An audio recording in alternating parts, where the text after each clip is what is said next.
Aujourd'hui, nous réinventons les nombres avec le symbole de Nicée. Le symbole de Nicée est l'une des confessions de foi chrétiennes les plus répandues. Il englobe, depuis l'an 325, les croyances métaphysiques fondamentales de l'Église.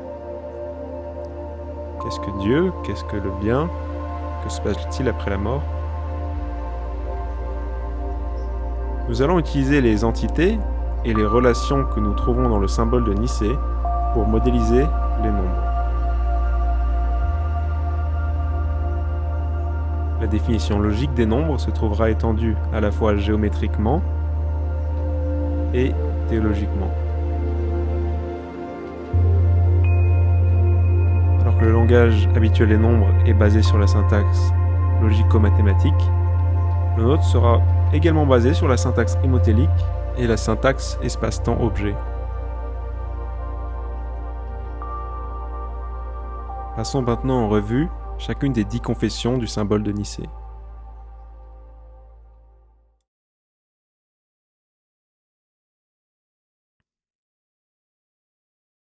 Je crois en un seul Dieu, le Père Tout-Puissant, créateur du ciel et de la terre, de toutes les choses visibles et invisibles. Nous avons déjà présenté le Père dans la vidéo qui traite de la Genèse. Il suffira de rappeler qu'il est représenté comme une sphère hologiquement projetée, située à l'origine. Il accède à la télèse non bornée, UBT, et crée la lumière. Il est le créateur du visible, LO, et de l'invisible, LS, qui est le langage métaphysique plus large de l'univers.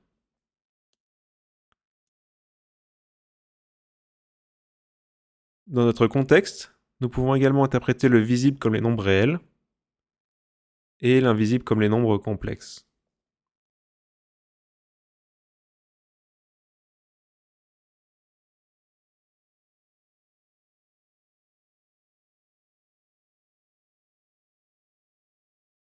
Je crois en un seul Seigneur, Jésus-Christ, le Fils unique de Dieu, né du Père avant tous les siècles.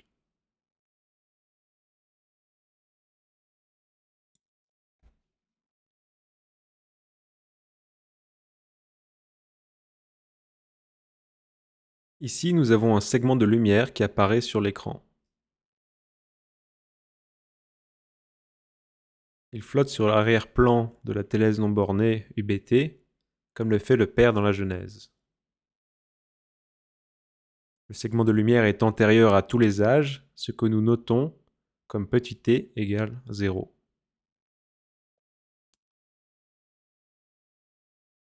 Ce segment de lumière est associé à Jésus.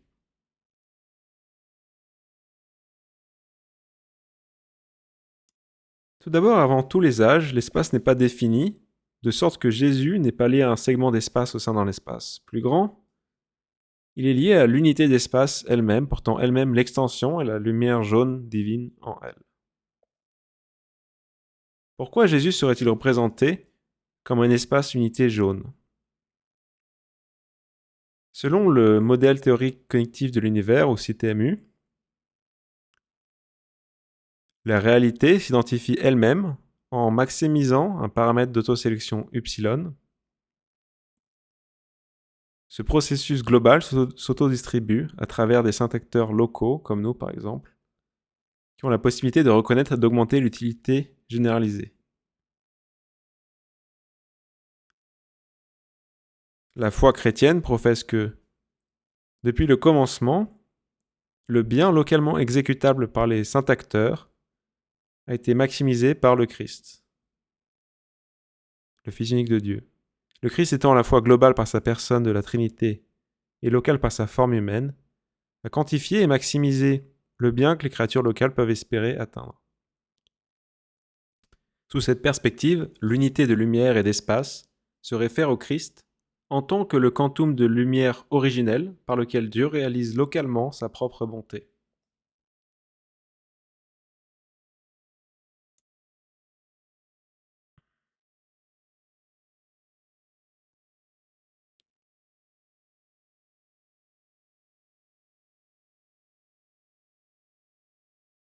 Il est Dieu né de Dieu, lumière né de la lumière, vrai Dieu né du vrai Dieu.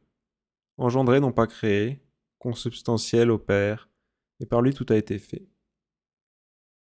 Que se passe-t-il ici? Nous aurons besoin d'un espace sur lequel placer la droite des réels, de signes que nous assignerons au nombre, ainsi que des relations permettant d'associer les nombres les uns aux autres. Étant donné que le quantum de lumière est associé au Christ, une personne de la Sainte Trinité, nous le considérons comme un co-créateur de l'ensemble des composants de représentation dont nous avons besoin. C'est du Christ que découle la lumière, la négation de la lumière et l'espace que la droite des nombres occupera.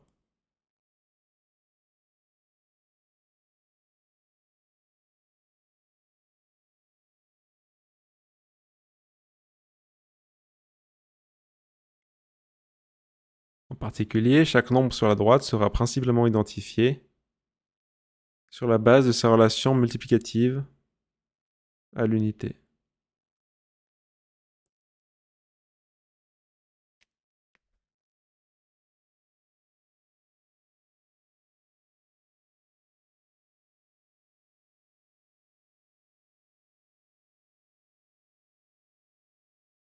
Pour nous les hommes et pour notre salut, il descendit du ciel. Par l'Esprit Saint, il a pris chair de la Vierge Marie et s'est fait homme.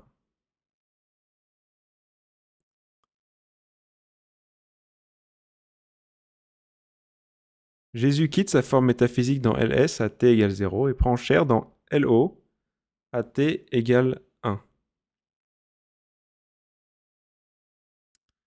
Étant invariant, il conserve son identité pendant la descente et devient le nombre 1 sur la droite des réels.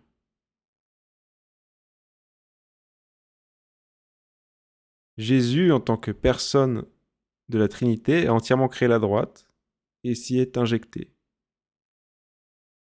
La Vierge Marie pourrait être considérée comme le milieu gris par lequel Jésus descend dans LO, c'est-à-dire ici descend dans la droite des réels. Voyons à nouveau comment Jésus crée tout ce dont il a besoin pour descendre sur la droite des réels. D'abord, il crée sa relation à l'espace qu'occupera la droite des réels, ainsi qu'à la lumière à droite et à la négation de la lumière à gauche sur cette droite.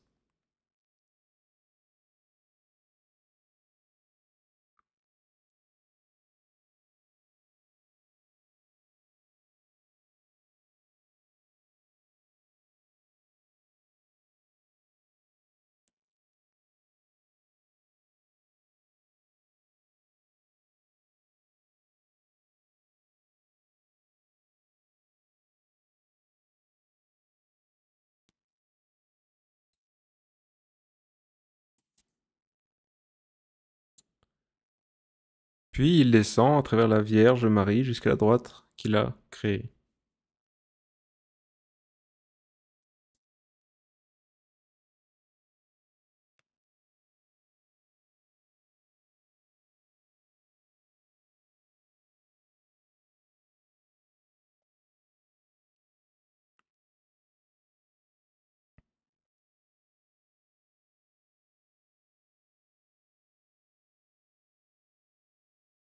Il correspond alors au nombre 1 sur la droite des réels.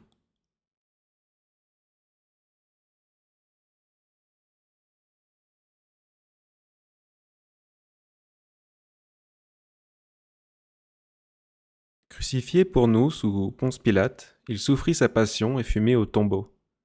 Il ressuscita le troisième jour conformément aux Écritures. La scène représente désormais la mort et la résurrection. La mort est un départ du visible LO et donc mathématiquement une sortie de la droite des réels. Cependant, Jésus est métaphysique et inchangé dans LS. De sorte que Jésus, l'unité en jaune, ne disparaît jamais. C'est la première chose à comprendre. L'autre chose, c'est que la mort est transformative et prépare l'ascension de Jésus au ciel. Tout comme la mort de Jésus est une préparation à son ascension au ciel, nous nous préparons à l'équivalent mathématique, c'est-à-dire les nombres complexes et le plan complexe. Pour l'instant, le plan des nombres complexes est comme une feuille de papier imaginaire vue de profil.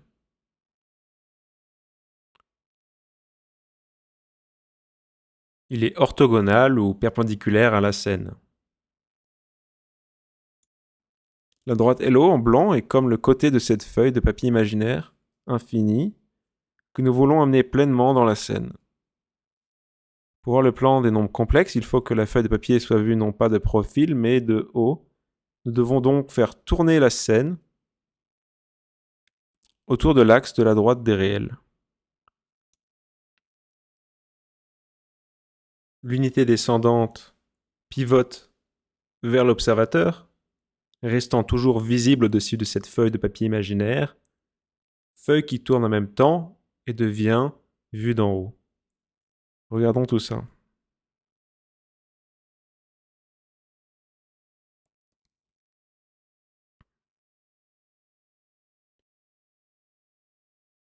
Au même moment, Jésus quitte LO et la droite disparaît. Commence alors l'attente de 3 jours.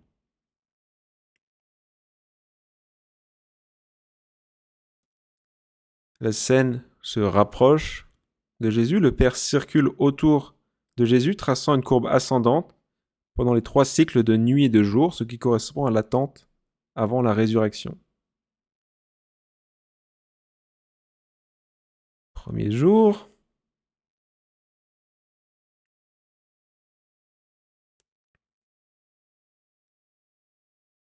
Deuxième jour.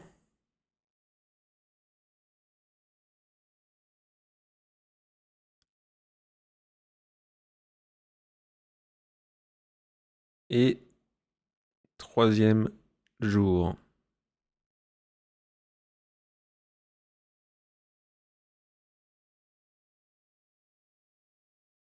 Le troisième jour, Jésus réapparaît sur LO, ayant accompli sa mort sainte, il dispose d'un chemin pour monter au ciel dans LS. L'unité originelle est située au-dessus de la scène vers le spectateur. La descente de l'unité vers LO est toujours réalisée, mais elle est vue du dessus.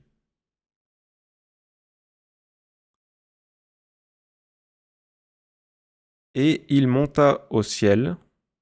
Il était assis à la droite du Père.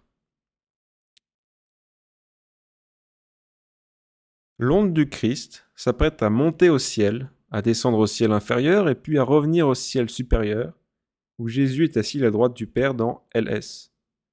Au cours de l'ascension, le Christ emporte la droite LO et les nombres X et moins X.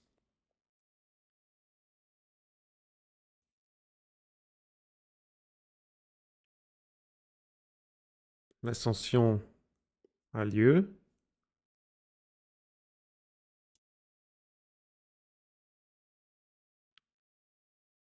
Mathématiquement, les nombres complexes sont générés sous la forme polaire à partir de la droite des réels par la rotation d'angle θ pour θ entre 0 et π.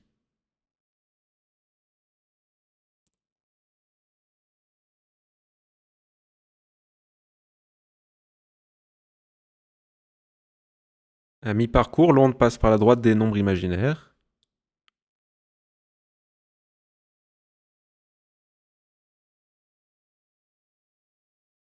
Le plan complexe est ainsi entièrement créé, séparé entre le bien en jaune et le mal en foncé.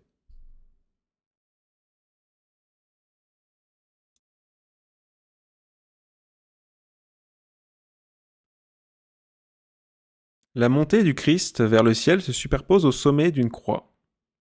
Les 3 sommets de la croix font peut-être référence aux 3 jours d'attente avant la résurrection du Christ.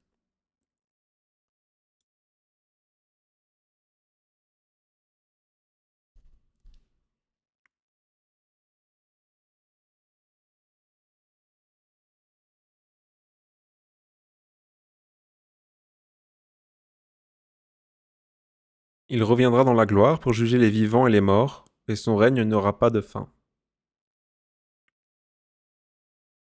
Ce vivant particulier en rouge, injecté dans LO, oscille métaphysiquement entre le Christ en +1 et l'Antéchrist en -1. Cette image illustre les frontières du bien et du mal pour le teller local, avec le Christ au sommet, ainsi que la liberté d'osciller vers le bien ou vers le mal.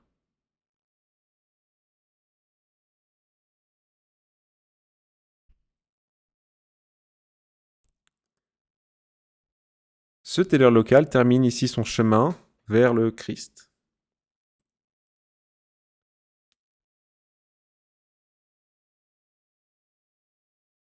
Tous les saints acteurs, les vivants et les morts, tracent un tel chemin, puis sont rétractés sur le demi-cercle jusqu'à Jésus.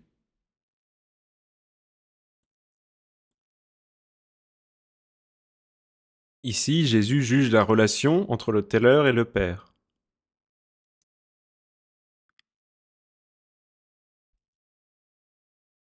L'aspect mathématique de cette scène est que la rotation est le mouvement par lequel certains saints acteurs reçoivent le salut, tandis que le reste en est coupé. Nous choisissons ici le simple doublement de l'angle. D'un point de vue théologique, nous renforçons le concept de liberté, car les tellers qui pivotent hors du ciel se l'infligent à eux-mêmes. Ils répètent leur propre rotation qui les éloignait de Jésus. Géométriquement, le doublement de l'angle complète le cercle avec l'enfer dans le plan inférieur.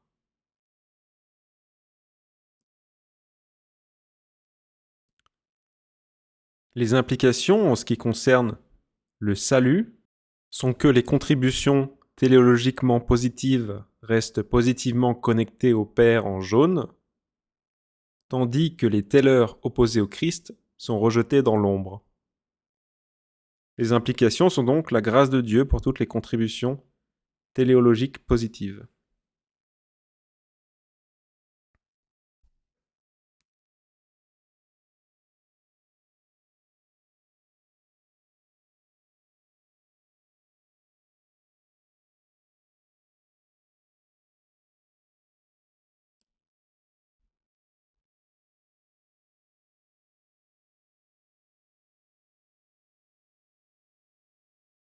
Je crois en l'Esprit Saint qui est Seigneur et qui donne la vie.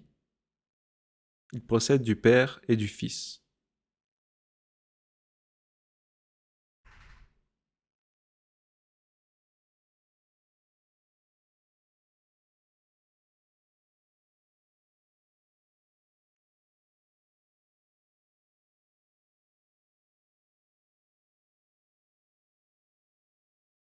Avec le Père et le Fils, il reçoit même adoration et même gloire. Il a parlé par les prophètes.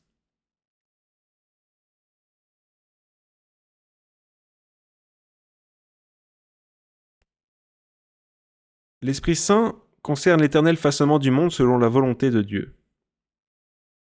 Nous interprétons l'Esprit Saint comme la suprême bonté qui procède du Père et du Fils. Plus précisément, il s'agit de l'éternel attracteur des productions P de l'univers vers la suprême bonté de Dieu. Dans le langage technique du modèle théorique cognitif de l'univers ou CTMU, nous définissons l'Esprit Saint comme le suprémum du paramètre d'autosélection upsilon sur toutes les productions de la grammaire gamma.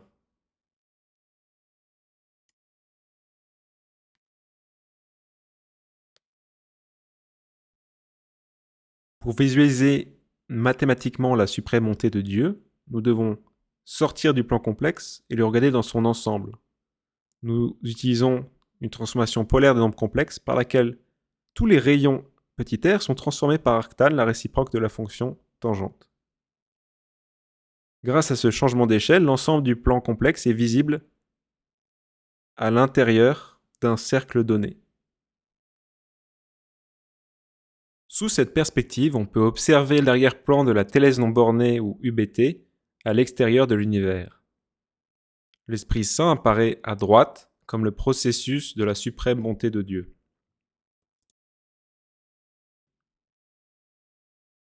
Puisque mathématiquement le Père et le Fils ont une structure spécifique, la suprême montée de Dieu est localisée au point plus l'infini sur la droite des réels LO. Ici, Jésus se réplique et s'ajoute à lui-même, ce qui révèle en quoi l'Esprit Saint, comme processus d'ascension, se situe en plus l'infini.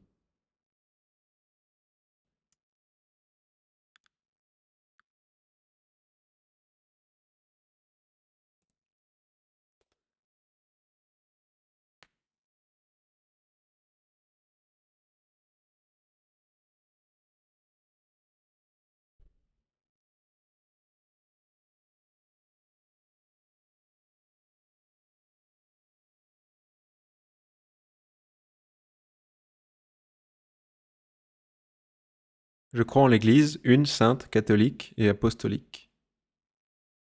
L'Église est l'ensemble des saints et des fidèles dans l'espace métaphysique LS. Elle est unie à Jésus en jaune.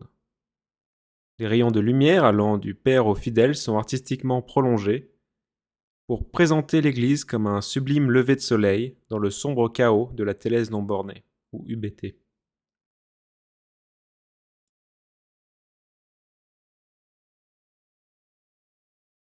Je reconnais un seul baptême pour le pardon des péchés, j'attends la résurrection des morts et la vie du monde à venir.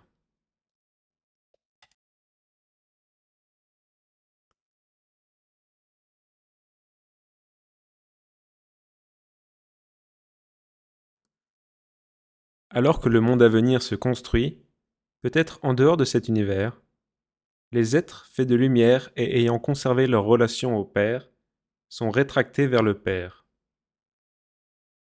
Leur lumière rejoint le monde à venir, où ils pourront éventuellement participer à un nouveau visible LO.